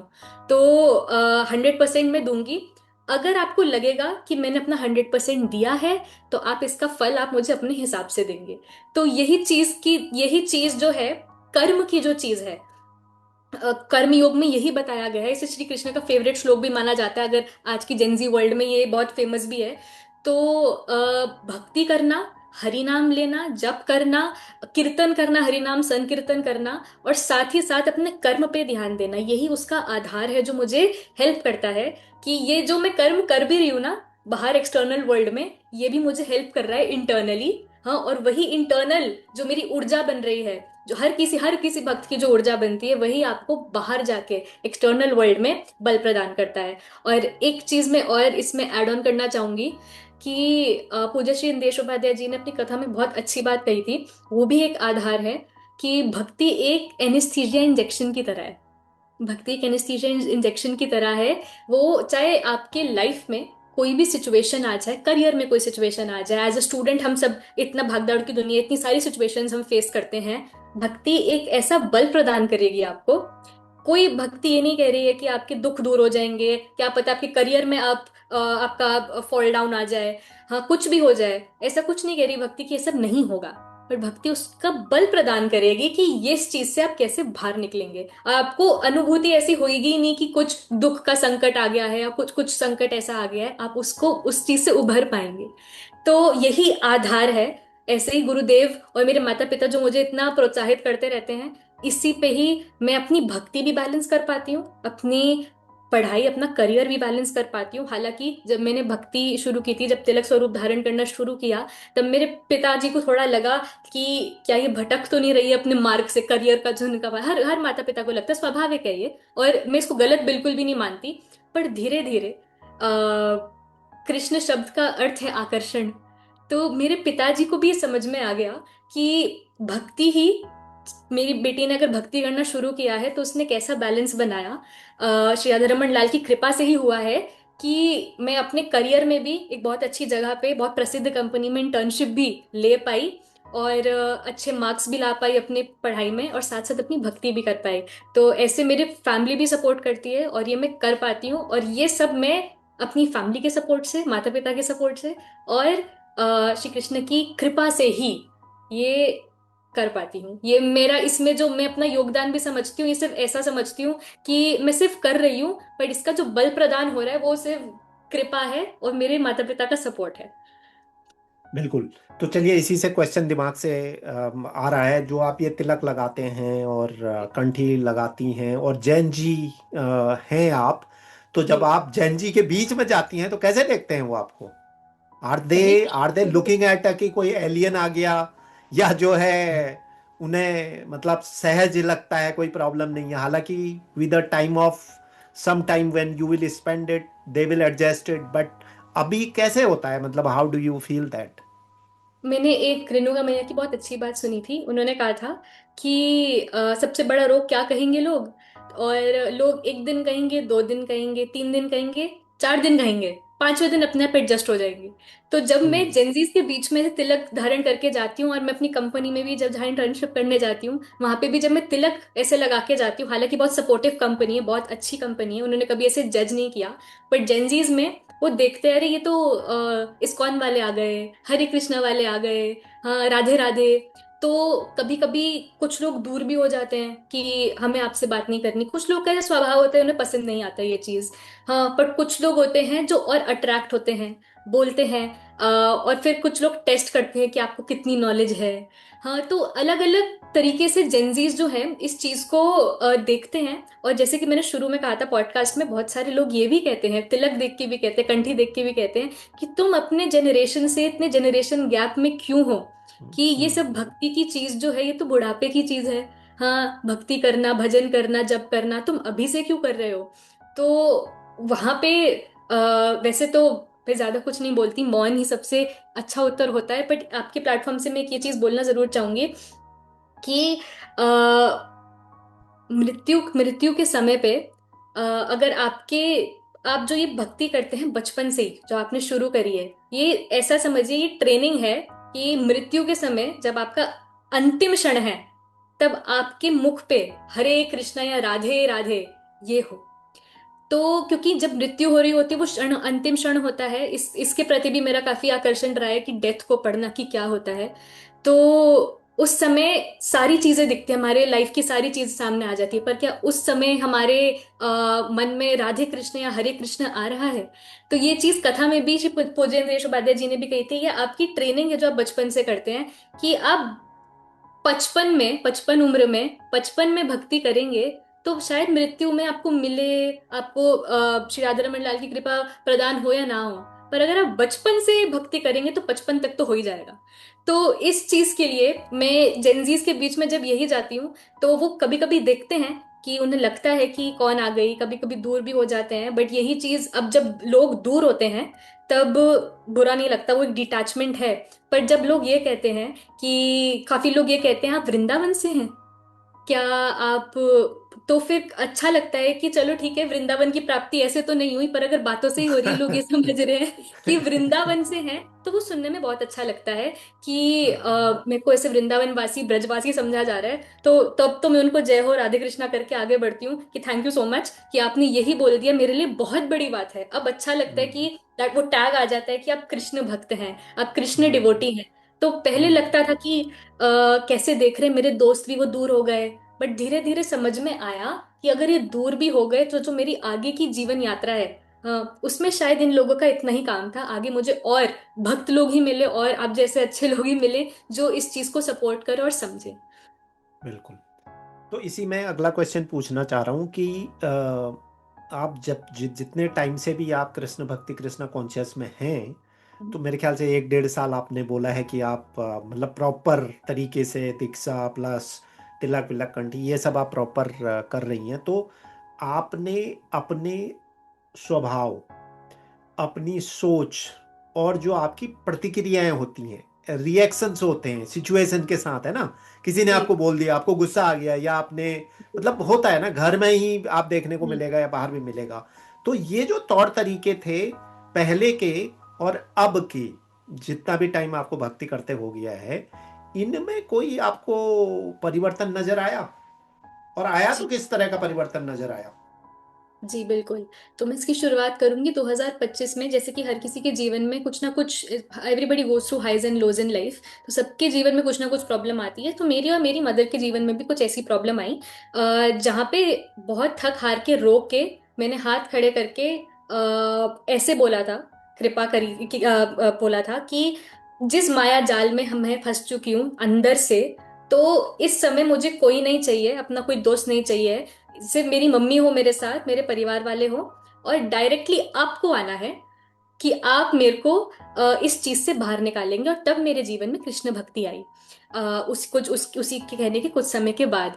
और डायरेक्टली मैंने शब्द बोला था, तो उस समय जब से मैं हील होना शुरू करी या इन चीजों को समझना शुरू किया, तब तक मेरी लाइफ में ज्यादा लोग भी नहीं थे। तो ये चीज मैं एक संकेत मानती थी। तो जब कृष्ण भक्ति शुरू की, तिलक लगाना शुरू किया, कंठी पहनना शुरू किया, और इसकी पूरा सपोर्ट मुझे मेरी मम्मी ने भी किया साथ में कि आप ये शुरू करो। उसके बाद से मेरे जो रिस्पॉन्सेज हैं, मेरे जो जैसे कि पहले बहुत इम्पल्सिव थी मैं, कि बिना सोचे समझे कुछ बोल दिया, या फिर रिएक्ट करना पर रिस्पॉन्ड ना करना, ये जो चीज़ होती है। तो अब ये घर में भी जैसे कुछ हो गया, तो उस चीज़ को ऐसे डील करना कि रिस्पॉन्स के साथ, नहीं एक रिएक्शन के साथ। ये चीज रिलेशनशिप्स में, आज की युवाओं को भी बोलूंगी, रिलेशनशिप्स में भी मैटर करती है कि आप रिस्पॉन्ड करिए, रिएक्ट ना करिए। और रिएक्शन का मेन चीज है, जो ये चीज बदला है जो मैं बोलूंगी। एक भगवत गीता का श्लोक है जो क्रोध के ऊपर एक चीज कहता है कि क्रोधत भवति सम्मोह, मोहत स्मृति विभ्रमः, स्मृति भ्रमासत बुद्धि नासो, बुद्धि नसत प्रणयस्यते। इसका अर्थ ये है कि जब हम क्रोध में कुछ चीज बोल जाते हैं, क्रोध में सारे जो कार्य करते हैं, वो तो बुद्धि नसत प्रणयस्यते, बुद्धि नाश हो जाती है उस समय, और वो कार्य गलत हो जाता है। तो यही चीज, एक परिवर्तन जो है, पहले जो एक इम्पल्सिवनेस होती थी, रिएक्शन होता था, क्रोध आ गया, चिड़चिड़ापन होता था। हाँ, जो ये चीज भगवत गीता पढ़ने के बाद भी हुआ है मेरे साथ, क्योंकि जब कृष्णा कॉन्शियस मैंने प्रैक्टिस शुरू नहीं किया था, कॉन्शियसनेस, तब ये परिवर्तन मैंने अपने अंदर देखा कि अब क्रोध कम है, अब ज्यादा आप रिएक्ट नहीं करती। और स्पेशली एक जब अंदर चीज आ गई है, वो है डिटैचमेंट। कि हालांकि बचपन से एक जो प्रश्न मैंने शुरू में कहा था कि रहा है, कि इसके अलावा, खुशी सिंह के अलावा, शरीर के अलावा मैं हूं कौन, और शांति क्या है, पीस क्या होता है। इसके बाद ही मैंने गीता पढ़ी थी, और फिर उसका जवाब मुझे अभी 2025 में मिला, कृष्ण भक्ति करते करते, कि ये गीता का एक और श्लोक बोलूंगी, वासांसी जीर्णानि यथा विहाय नवानि गृह्णान्ति नारो पर्णानि। ये अध्याय 2 का श्लोक नंबर 22 है, टू बी प्रिसाइज। उसमें ये चीज का अर्थ ये है कि जैसे एक मनुष्य अपना नए वस्त्र धारण करता है, पुराने वस्त्र त्याग करके, वैसे ही एक जीवात्मा भी ये शरीर त्याग करके एक नया शरीर धारण करती है, अगर उनका नया जन्म है। तो ये शरीर तो बदल जाएगा, ये जो भी रूप है ये भी बदल जाएगा, आपके कार्य बदल जाएंगे, उसके अलावा आप हैं कौन। तो एक ये चीज कृष्णा कॉन्शियसनेस में प्रैक्टिस करते करते अंदर आ गई है, डिटैचमेंट, कि मैं खुशी सिंह सिर्फ यहाँ पे जो एक डुअलिटी में जी रही हूँ, कि यहाँ पे मेरा कार्य तो है कि मेरे को अपने कर्म करने हैं, यहाँ पे मैं अपने शायद प्रारब्ध कर्म यहाँ पे भोगने आई हूँ, पर साथ ही साथ अपनी आत्मा को समझना एक वो चीज है जो कृष्ण भक्ति आपको जरूर से प्रदान करती है। और ये भी श्री अधर मंडाल की कृपा है कि आपको ये समझ में आता है कि परमात्मा का ही अंश है जीवात्मा। हाँ, तो आप उनके एक अंश हैं। तो उसी से ही आपको कहते हैं कि आप एक कदम परमात्मा की तरफ बढ़ाते हैं तो 100 कदम बढ़ाते हैं परमात्मा की तरफ, क्योंकि वो भी आपका वेट कर रहे हैं। पर वो इस तरीके से आपको ये चीज बताना चाहते हैं कि अभी भी आप में जो विकार हैं, अभी भी आप में जो कुछ दोष हैं, आप पूरा अपना प्रारब्ध जीरो करके, अपने सारे कर्म जीरो करके फिर उनके पास आए। तो यही चीज कृष्णा कॉन्शियसनेस में प्रैक्टिस करते करते मेरे को समझ में आई कि यहाँ पे मुझे किसी के साथ जैसे मैं कनेक्ट हो रही हूँ, अभी आगे भी अपने जीवन में और भी लोगों से मिलूंगी, तो उस समय मुझे ज्यादा अटैच नहीं होना। तो मैंने आपको पहले भी रिलेशनशिप्स के उसमें बोला कि बहुत लोग मिलेंगे, बहुत कोई अब आके बोलेंगे चीजें आपको, आप कमेंट भी करेंगे, बट उस चीज से अटैच नहीं होना। आज भी लोग तारीफ करते हैं, चाहे मैं अपने रील्स के थ्रू कुछ भी कंटेंट कर रही हूँ, तो उस तारीफ से भी इतनी अटैचमेंट नहीं होती है, और ये होनी भी नहीं चाहिए। कि और बचपन से मेरे माता पिता ने भी मेरे को ये चीज सिखाई है कि तुम लाइफ में कितने भी बड़े हो जाओ, but never forget your roots. आप अपनी ग्राउंडेड जो आप हैं उसको कभी मत भूलिएगा। मेरे माता पिता दोनों ने मुझे ये चीज सिखाई है बचपन से ही, कि आप चाहे अंबानी जैसे क्यों ना बन जाएं, चाहे आप उनके परिवार में क्यों ना चले जाएं, पर आप कभी इस बात का घमंड मत लेके आइए कि आप क्या कर रहे हैं। तो एक तो इस चीज का भी प्रभाव बहुत पड़ा। कृष्णा कॉन्शियसनेस जब मैंने प्रैक्टिस करना शुरू की, वो नेचुरल ग्राउंडेडनेस आ जाते हैं। ठाकुर जी हमेशा आपसे आपका मैं छीनते हैं, कि मैं, जो लोग बोलते हैं कि मैंने ये कर दिया, मैंने वो कर दिया, ठाकुर जी आपसे आपका मैं छीन लेंगे, और आपको अपनी भक्ति ऐसे प्रदान करेंगे कि आपकी लाइफ में, भगवत गीता में भी ये कहते हैं कि चाहे अच्छा हो बुरा हो, उस समय आपका जो मन हो वो स्थिर हो। चाहे आपकी लाइफ में कुछ अच्छी सिचुएशंस आ रही हैं, कुछ ऐसी सिचुएशंस आ रही हैं जब आप डिफिकल्ट सिचुएशंस हो गई, तब भी आपका मन स्थिर कैसे है। तो आप उस स्थिर, यही भक्ति करती है। तो यही चीज, एक साल में भी ऐसी बात नहीं है दुख संकट नहीं आए, बिल्कुल आए हैं, पर जैसा कि मैंने बोला, अंदर से बल आ जाता है, और आपको अंदर से समझ में आ जाता है कि ये समय है और ये निकल जाएगा। आप अपना मन स्थिर रखिए अंदर से। जैसे पहले परेशानी होती थी, मन भटकता था, मन बहुत ही जकड़ जाया करता था, दिल में दर्द होता था कि कैसे बाहर निकलूं, क्या करूं। हाँ, पर भक्ति करने के बाद वो एक एनेस्थीसिया इंजेक्शन ही है जो आपको आगे आगे इस चीज से पार करा देता है। तो यही चीज है जो मैं करूंगी, ऐसे परिवर्तन कृष्णा कॉन्शियसनेस के प्रैक्टिस करने में मेरे को आए, और अभी सीख रही हूँ और सिखाना चाहती हूँ। गुड। तो मेरा अगला प्रश्न है कि जो आजकल के जैन जी जनरेशन है, जी। अगर आप उनको भक्ति का संदेश आपको पहुंचाना है तो आपके पास दो तरीके हैं। एक तो है कि आप उसको ट्रेडिशनल तरीके से पहुंचाओगे, एक है हम्म। कि आप थोड़ा मॉडर्न तरीके से पहुंचाओगे। तो आप कैसे देखती हैं इसको कि देखो, जो उन तक पहुंचाना तो है, उनको जोड़ना भी है ना। अब जनरेशन ही ऐसी है तो क्या करोगे आप। हम्म। तो आप ऐसे मतलब इसको कैसे देखती हैं कि भक्ति का जो प्रसार है, संदेश है, ये जैन जी कम्युनिटी के लिए वो कैसा रहना है, उसका तरीका क्या होना चाहिए। How do you see that. मैं आपको ये बताना चाहूंगी कि मैं एक रिसर्च पेपर पे भी काम कर रही हूँ जो स्पिरिचुअलिटी पर ही है, अध्यात्म पर ही है, in academics, in with students, कि स्टूडेंट्स में कैसे ये कर पाए। तो मेरे को एक रिसर्च से मैं एक चीज ये बोलूंगी, ट्रेडिशनल तरीके से तो वैसे कि हाँ, अपने शास्त्रों का ये हमें बिल्कुल अध्ययन अगर हम जितना कर पाए वो अच्छी बात है, उसका ध्यान हमको होना चाहिए, उसमें क्या क्या बोला गया है वो हमें आगे ही बढ़ाता है, यही हमारा बल बनता है। पर एक मॉडर्न तरीका जो मैं सारे युवाओं को आपके प्लेटफॉर्म से बताना चाहती हूँ, हम सब में एक ट्राई आउट कल्चर है जेंजीज में। जेंजीज इतना आगे बढ़ रहे हैं, सबको ट्राई करनी है चीजें हमें। अच्छा, कोई फूड आउटलेट है, वहां जाके कुछ खाना है वो ट्राई करना है, कोई ड्रिंक ट्राई करनी है, कोई स्टार्टअप आइडिया आया दिमाग में वो ट्राई करना है, व्हाट इफ इट वर्कआउट्स, कोई रिलेशनशिप ट्राई आउट करना है, कुछ हमें कहीं जाना है, वहां पे कोई कोई अच्छी ट्रिप है, ट्रैक करना ट्राई आउट करना है। अरे भैया, इतनी सारी चीजें हम ट्राई आउट कर रहे हैं। There is a very modern way I want to say to all the Gen Zs through a platform, कि इतनी सारी चीजें आप ट्राई आउट कर रहे हो, एक बार, एक बार अध्यात्म में आके ट्राई आउट करो। एक बार भक्ति के रस में डूब के देखो। एक बार श्री राधा रमन लाल की भक्ति में के रस में डूब के देखो, वो कितना प्रेम करते हो, उनके प्रेम को समझने की कोशिश करके देखो। हम बहुत सारी चीजें ट्राई आउट कर रहे हैं, एक बार ट्राई आउट ही कर लो, क्या पता तुम्हें अपने बारे में इतनी सारी चीजें समझ में आ जाए। तो एक ये तरीका जो है, जो मैं एक अपने प्रचार के थ्रू भी ये यही मैसेज पहुंचाती हूँ। मेरी रील्स में हमेशा एक छोटा एक कॉन्सेप्ट होता है, और इसकी प्रेरणा भी मुझे मेरी मम्मी ने दी, कि आप सिर्फ इस चीज से कनेक्ट मत करिए कि हमारा ट्रेडिशनल तरीका क्या है, जैसे एकादशी की कुछ हो गया कि हम व्रत क्यों कर रहे हैं, पर ये भी बताइए कि आज के समय में उस व्रत का महत्व क्या है। वो बहुत इंपॉर्टेंट है, जिससे जेंजीज ये समझे कि अगर हम ये व्रत भी कर रहे हैं या फिर हम इन ट्रेडिशनल प्रैक्टिसेस को प्रैक्टिस भी कर रहे हैं, तो आज के समय में उसका क्या महत्व है। तो ट्रेडिशनल एंड मॉडर्न चीजें they go hand in hand, but it's very important कि हम ये चीज समझें कि एक in a Gen Z way only, if you are trying out a lot of things, so why not to try out bhakti, why not to try out spirituality.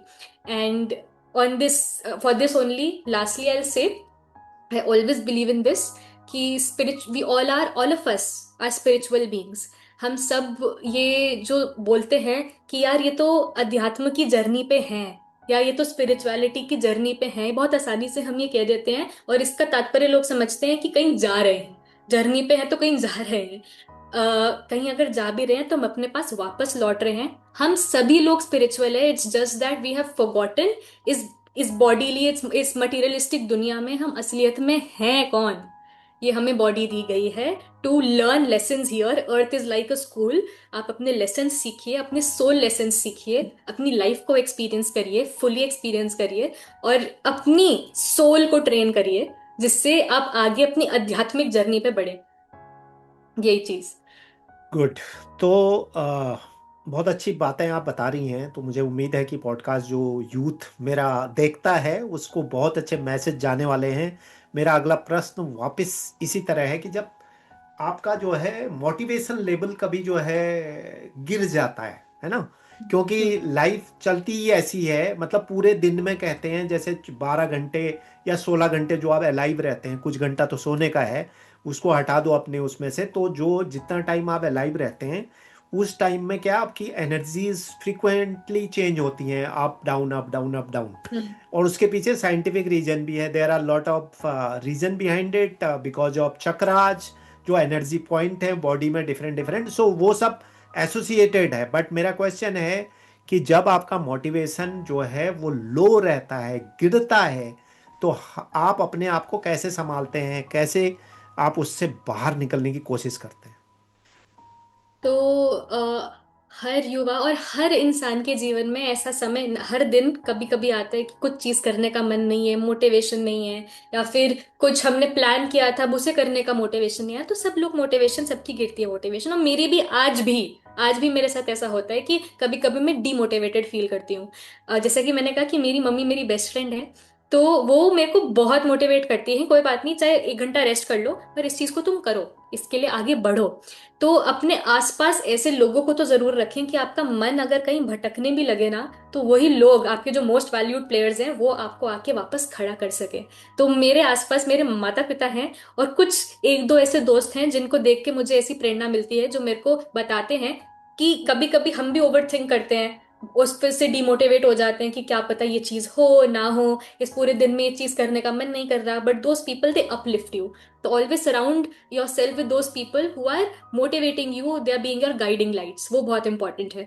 And साथ ही साथ भले ही आज की युवा में जैसे कि कुछ लोग अकेले रहते हैं, बाहर रहते हैं, पीजी में रहते हैं, फ्लैट लेके रहते हैं, कभी कभी दोस्त नहीं बन पाते, कभी कभी वो बता नहीं पाते हैं, उनके लिए तो मैं एक चीज कहूंगी कि हमेशा खुद पे भरोसा जो है उसको डगमगाने नहीं देना। खुद पे भरोसा और श्री राधा रमन लाल पे भरोसा, क्योंकि अगर तुम्हारे पास कोई नहीं है ना, तुम्हें कोई नहीं देख रहा है, तब तुम्हें वो देख रहा है, और वो है जो संभालने वाला है। इस चीज को मैं एक्सपीरियंस से इसलिए कह रही हूँ क्योंकि मैंने ये चीज एक्सपीरियंस करके, जैसे कि मैंने बताया, मैंने बोला डायरेक्टली आपको आना है, वो आए और उन्होंने मुझे कृष्ण भक्ति की तरफ खींच ही लिया, पूरे तरीके से। तो इस चीज को लेके मैं उन्हें यही बोलूंगी, आप अपने आप पे भरोसा और अपनी जो ईश्वर पे भरोसा है, अपने भक्ति पे इतना प्रबल भरोसा रखिए कि आगे जो भी आ जाएगा मैं खड़ा हूं।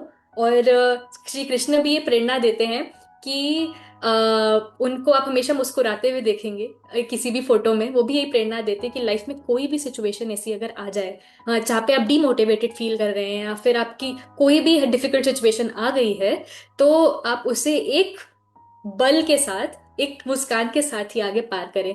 तो मैंने हमेशा, मेरे साथ मेरी मम्मी रही है, उन्होंने बहुत सपोर्ट किया है, मेरे पिताजी भी, उन्होंने भी बहुत ज्ञान दिया है कि तुम कैसे एक्सपीरियंस करो चीजें, हमेशा एक फ्रीडम दी है। और उन्हीं की प्रेरणा से, श्री राधा रमन लाल की कृपा से, जब भी मैं डिमोटिवेट हुई हूँ, चाहे स्कूल का एग्जाम हो, बोर्ड एग्जाम्स हो, कुछ भी हो, चाहे मेरा कोई इंटरव्यू हो, चाहे आगे जाके मेरे को जो करना है लाइफ में, कैसे फिगर आउट करना है, मैं डीमोटिवेट हो रही हूँ, समझ में नहीं आ रहा कि करना क्या है, तब हमेशा मैंने दो ही चीजें अपने पास रखी हैं, वो है मेरे माता पिता, मेरे टीचर्स, और श्री राधा रमन लाल की भक्ति। बिल्कुल, तो बहुत अच्छी बात कही आपने। और ये बड़ी नेचुरल प्रोसेस है आपका लाइफ में डिमोटिवेट होना, आपके चीज़ों के साथ ऐसा होना। तो एक बात तो ये है कि अगर आप भक्ति में हैं तो भक्ति से आपके अंदर यही क्रिएट होता है कि जो लो फ्रिक्वेंसी लाइफ के मोमेंट होते हैं उनमें आप स्ट्रॉन्ग कैसे रह सकते हैं। दैट इज जी। That bhakti devotion will bring automatically in your life. Point जी। नंबर वन जो आपने कहा। जी। इसके अलावा मुझे एक और रीजन भी लगता है, चलिए बहुत सारे लोग होंगे जैन जी में जो भक्ति नहीं भी करते होंगे, हम्म। तो एक प्रैक्टिकल और भी चीज है कि हर चीज आपके मन के जैसी तो लाइफ में होती नहीं है। पूरे दिन में आप 10 एक्टिविटी करोगे, हर चीज आपके मन के जैसी नहीं होगी। हम्म। लेकिन जब आप हाईली डिमोटिवेट हो जाते हैं because of x y z reason in any point of time in your life और एनी पॉइंट ऑफ मोमेंट, तो मैं ये मानता हूं कि उस वक्त कुछ एक ऐसी चीजें आपके अंदर होती हैं जो आपको सबसे ज्यादा पसंद है। हाँ जी। है ना? बिल्कुल। तो अगर बिल्कुल। आप उन चीजों, अपना माइंड को उस सिचुएशन डाइवर्ट करके वो जो सबसे ज्यादा पसंदीदा काम है उस तरफ मोड़ देंगे, तो शायद आप लो फ्रिक्वेंसी को again you will able to balance it and yes. उस लेवल में लेकर आओगे। एंड देन यू विल, जिस मोमेंट से आपने लो फील किया था उस मोमेंट के आगे का काम फिर आप आसानी से कर सकते हो। ऐसा मैं मानता हूं, मैं भी ऐसा ऑन दिस सोचता भी हूं। Note on this note I would like to add one thing, जो आपने एक चीज बोली है कि हमेशा अपनी लाइफ में कुछ ऐसी, अपनी कोई कला है आपके अंदर, रमन लाल ने सबको एक कला दी है, वो चीज आइडेंटिफाई करेक्ट। करिए और उस चीज में उस चीज में अपनी एनर्जी बदलिए। कभी कभी ऐसा होता है कि हमारा माइंड एक तरफ भाग रहा होता है, हम ओवर थिंक कर रहे होते हैं, डिमोटिवेट हो रहे होते हैं। बात इतनी बड़ी नहीं होती है, बस इतना है कि हमें अपनी एनर्जी शिफ्ट करनी है। जो जो आपने बोला वो बिल्कुल सही है कि मैं भी अपने डांस एब्सोल्युटली। के थ्रू ही मैं रोज 1 घंटा डांस करती हूँ, वो मैंडेटरी है। कि पूरे दिन का जो सारा जितना भी थकावट है जो है, कभी डांस करके थकती नहीं हूँ। तो वो नहीं चीज मेरे को थकोगे और नहीं। एनर्जाइज कर देती है। तो ये चीज बाकी युवा भी करे। Yes, correct. तो डांस से ही फिर अगला क्वेश्चन है, क्या कथक की साधना और हम्म, अनुशासन ने आपकी भक्ति यात्रा को मजबूत बनाया? जी। कथक का, नृत्य का बहुत बड़ा योगदान है मेरी जीवन में भी। और मेरी मम्मी ने जो ये चीज स्टेप लिया कि उन्हें डांस में मेरे को डालना चाहिए। कथक तो पहले एक तो महारास लीला, इतनी सारी लीलाएं करते देखी, और साथ साथ क्लासिकल डांस, कथक एक ऐसा डांस फॉर्म होता है जहाँ पे आप बहुत अनुशासित रूप से चीजें करते हो। तो वहां पे आपकी अलग अलग ही, जैसे कि फ्री स्टाइल डांसेस हो गए वो तो अलग हो गया, बट जो क्लासिकल डांस होता है उसके परफेक्ट ताल होते हैं, उसके आपको एग्जाम की पढ़ाई भी करनी होती है, आप वो एग्जाम लिखते भी हैं, फिर प्रैक्टिकल करके दिखाते हैं।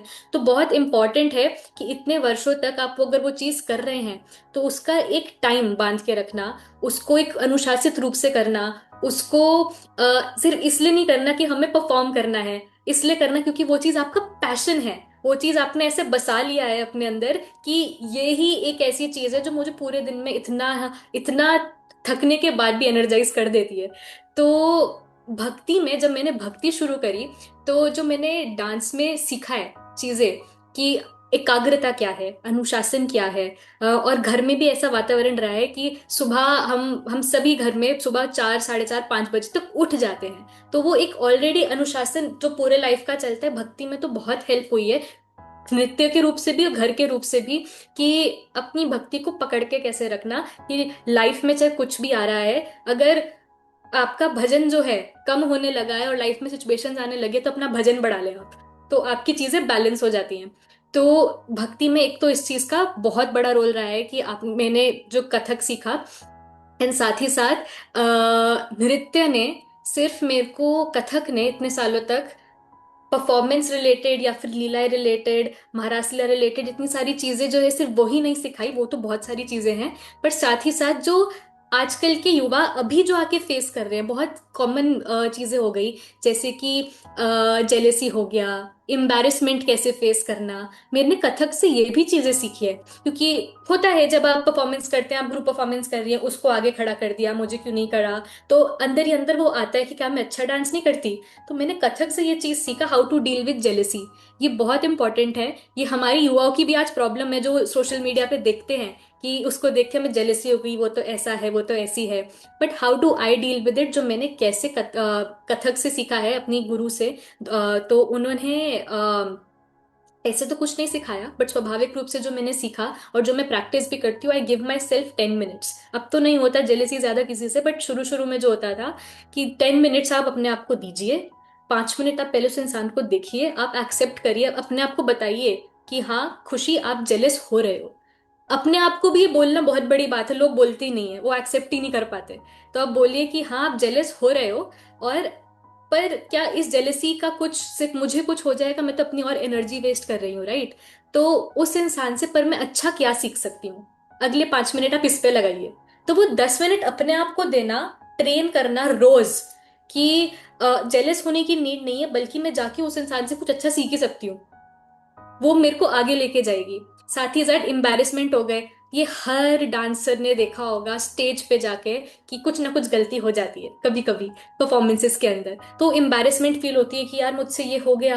हाँ, ये चीज स्कूल में भी मुझे बहुत हेल्प हुई है, मैं स्कूल में भी यही चीजें सीखी है कि एम्बैरेसमेंट सी हो गई कि आप स्टेज के ऊपर खड़े हो, और आप इस सिचुएशन से उस टाइम डील कैसे करो, कि आपने कुछ गलती कर दिया, आप एंकरिंग करते करते फंबल हो गए हो। हाँ, तो मैंने जो कथक से ये चीज सीखी है कि समटाइम्स वो एम्बैरेसमेंट जो होती है वो आपको आगे की सीख दे रही होती है। तो एक ही चीज जो मैं शेयर करना चाहूंगी, मेरे साथ भी बहुत ऐसा एक हुआ था कि जहाँ पे मैंने डांस करते करते मेरे कुछ बाल खुल गए थे, और सारे बाल ऐसे लपेट गए थे गले की तरफ, क्योंकि पसीना आता है जब आप डांस करते हैं। हम्म। तो बट वो उस समय में कुछ स्टेप्स भूल भी गई थी, और I was standing in the centre. तो हम्म। एम्बैरेसमेंट की चीज मैं बताना चाहूंगी, और जब मैं वापस आई तो मैं बहुत निराश थी। हाँ, और हम्म। मैंने ऐसे सोचा कि अब तो दिस इज एंड, मैंने ऐसा कैसे कर दिया। हर डांसर के लिए बहुत दुखदाई चीज होती है इम्पोर्टेंट। कि उनका डांस खराब हो गया। तो हम्म। हालांकि मेरे गुरुजी ने मुझे इस चीज पे कुछ नहीं कहा था, पर मैं जैसी ग्रीन रूम से बाहर निकली घर की तरफ प्रस्थान करने के लिए, दो छोटी बच्चियां हमारी डांस स्कूल की, वो दोनों आई मेरे पास। और उन्होंने मुझे ऐसे बोला, खुशी दीदी, आपने जो ऐसे ऐसे करके कुछ आपने स्टेप किया था वो बहुत अच्छा था। तो immediate thought was not my embarrassment कि मेरा डांस खराब हुआ। माई इमीडिएट थॉट वाज, जब मैं इनकी एज की थी, तब मैं जब अपने सीनियर्स को देखती थी कि कोई ऐसे डांस करता था, हम भी ऐसी बात करते थे। इवन इफ मेरा डांस खराब हो गया, इन लड़कियों ने आके मुझे ये नहीं बोला। My motivation at that time became, even if I am able to influence in like my juniors in a good way, उनको मैं प्रभावित कर पा रही हूँ, वो ये चीज देख पा रहे हैं, तो ये बहुत बड़ी बात है। तो यहां से मैंने एम्बेरसमेंट को डील करना शुरू किया और एक्सेप्टेंस लाई, और फिर अपने आप से पूछा सवाल। अपने आप से सवाल करना बहुत इंपॉर्टेंट है कि यार सिर्फ इस बात को पकड़ के बैठना है और इस चीज से कुछ सीखना है। तो ये चीज है जो मैंने कथक से सीखी, और यही चीज मुझे आज भक्ति में भी बहुत हेल्प करती है। छोटे छोटे लेसन जो हो गए, जो भक्ति में भी मेरे को आगे लेके जाती है, आज भी मुझसे बेटर कोई ना कोई होगा। तो और उससे या तो मैं जेलस हो जाऊं या तो उससे कोई अच्छी बात सीख पाऊं, मैं उतना ही कर सकती हूँ। तो जब मैं कृष्णा कॉन्शियसनेस में आई, तो यहीं से दोनों को ये चीज पुश मिली। कथक ने भी पुश दिया, घर ने भी पुश दिया, और फिर कृष्णा कॉन्शियसनेस ने तो समझा ही दिया कि ये इतनी चीजों में पढ़ने की जरूरत नहीं है, आप अपनी जर्नी पे ध्यान दीजिए। बहुत अच्छी बात आपने बताई है। मैं लास्ट क्वेश्चन की तरफ पढ़ रहा हूँ। बात करने में तो बहुत मज़ा आ रहा है आपके साथ, पर पॉडकास्ट की एक लिमिट होगी, उसको एंड करना पड़ेगा। मेरा लास्ट क्वेश्चन है, अगर कोई 20 साल का युवा लाइफ में कंफ्यूज्ड है, तो आप उसे एक सच्ची सलाह, ट्रूथ एडवाइस जो है, ट्रूथफुल एडवाइस, वो क्या देना चाहेंगी? मैं भी 20 साल की हूँ, और कंफ्यूज्ड होना इस उम्र में बहुत स्वाभाविक है। बहुत लार्ज लेवल पे सारे युवा आजकल कंफ्यूज्ड है, उन्हें पता नहीं कि जीवन में आगे क्या करना है, और ये बहुत स्वाभाविक है। तो सबसे पहली बात, इस चीज को एक्सेप्ट कर लो कि अगर मैं कंफ्यूज्ड हूँ, इस बात की टेंशन नहीं लेनी, चीजें फिगर आउट हो जाएंगी। बट जो एक चीज जो मैं बोलना चाहूंगी, जो मेरे को बहुत हेल्प करती है अपनी कंफ्यूजन से दूर आने के लिए, वो है अपनी सच्ची आस्था और सच्चा सच्चा भरोसा अपने आप पे, और अपने माता पिता पे, और अपने श्री राधा रमन लाल पे, कि आगे आने वाली जो मुझे चीजों की प्रेरणा मिलेगी, हाँ, वो यही यहीं से कुछ ना कुछ ऐसा होगा कि मुझे समझ में आएगा। तो वही मेरा प्रार्थना भी होती है। तो सबसे पहली बात जो एक सलाह मैं उनको देना चाहूंगी, जो कोई भक्ति नहीं करता, स्पेशली जो किसी चीज में है भी नहीं, जो भक्ति नहीं करते, पूजा पाठ नहीं करते, आप अपने साथ सिर्फ 10 मिनट बैठना शुरू करिए। सिर्फ 10 मिनट बैठना शुरू करिए। चाहे बड़ी भाग दौड़ की दुनिया है, चाहे सुबह बैठिए, रात को बैठिए, मनन करिए अपने दिनचर्या का, बट 10 मिनट बैठना शुरू करिए। वो बहुत इंपॉर्टेंट है, जहाँ पे आप अपने इंट्रोस्पेक्शन कर रहे हैं, आप अपने एक्शंस के बारे में समझ रहे हैं। तभी आपको एक क्लैरिटी मिलती है कि जहां मैं अपना से टाइम लगा रहा हूँ, क्या वो सही है, क्या मुझे ये चीज करनी चाहिए या नहीं करनी चाहिए। क्योंकि कभी कभी हमें, हम जो सवाल ढूंढ रहे होते हैं उसका जवाब खुद से ही मिलता है। तो पर उसके लिए मैं साथ में बैठना पड़ेगा। तो सबसे पहली चीज जो मैं उनको ये बोलूंगी कि आप अपने साथ बैठना शुरू करिए। कभी कभी मोबाइल को, ये जो मोबाइल है, इसको थोड़ा दूर रखिए। इसी से आपको अपने अंदर एक क्लैरिटी मिलेगी, आपको अपने अंदर की चीजें समझ में आएगी कि आप हैं कौन और आप क्या करना चाहते हैं, और वो क्लैरिटी के साथ आप अपने जीवन में आगे बढ़ना चाहेंगे। और साथ ही साथ मैं उन्हें बोलूंगी, जो मैंने बोला, जिंजीस के लिए थोड़ा ट्राई आउट करिए स्पिरिचुअलिटी, अध्यात्म को समझने के लिए, अपने आप को समझने के लिए। और एक अच्छी आदत पकड़ लीजिए, समहाउ एटॉमिक हैबिट्स एक बुक है जेम्स क्लियर की, उनमें इसमें एक चीज लिखी है कि somehow good habits attract good habits only. तो एक बहुत अच्छी हैबिट है जो मैंने तो बचपन से वैसे प्रैक्टिस करी है, आज के दौर में करना वैसे मुश्किल है, बट अगर कर लेंगे तो शायद क्लैरिटी मिलना अपने आप शुरू हो जाए। वो है बस सुबह जल्दी उठना, चाहे सुबह 6 बजे ही उठिए।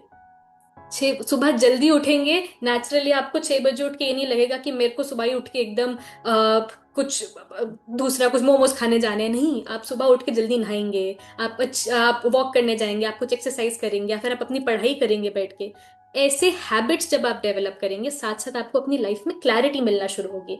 तो अभी यही एज है, वो ये 20 साल की उम्र ही है कि आप ये अगर हैबिट्स आपने अपनी डेवलप कर ली, क्योंकि यही एज के साथ आता है कि आपकी आगे की लाइफ जो है उसकी फाउंडेशन ईयर्स है ये। आप उसको, अपना फाउंडेशन को आप सेट करते हैं। आप अपनी अच्छी हैबिट्स बनाइए। सिर्फ एक हैबिट करनी, वो है सुबह जल्दी उठना, सुबह 6 बजे। बस, वो मैं 4-5 बजे भी नहीं बोल रही हूँ। सुबह आराम से 6 बजे उठिए और अपने साथ 10 मिनट बैठना शुरू करिए। साथ ही साथ आपका खिंचाव अपने आप ही मेडिटेशन की तरफ, अपने आप ही जप की तरफ बढ़ने भी लगेगा, और यही आपको बल देगा क्लैरिटी से आगे बढ़ने के लिए।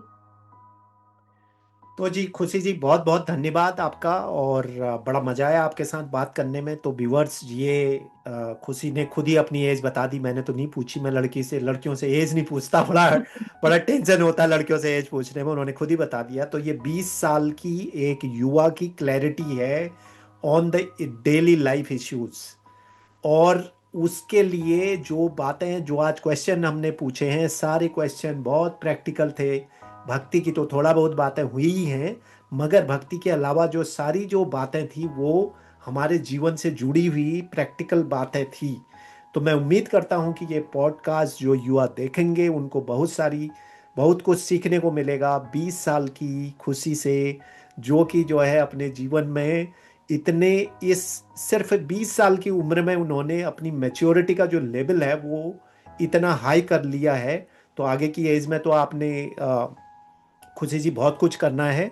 और आप जी। ऐसे ही आगे बढ़ते रहिए। आपकी पर्सनालिटी है, आप एक अच्छे एंकर बनेंगी मेरी उम्मीद है। और आपकी जो बोलने की जो क्लैरिटी होती है ना, बोल जब आप निकालते हैं, जो आपकी वाणी खुलती है, वाणी जब निकलती है तो उसमें बहुत क्लैरिटी है। और हम्म। क्लैरिटी इसलिए है कि क्योंकि आपकी थॉट प्रोसेस क्लियर है।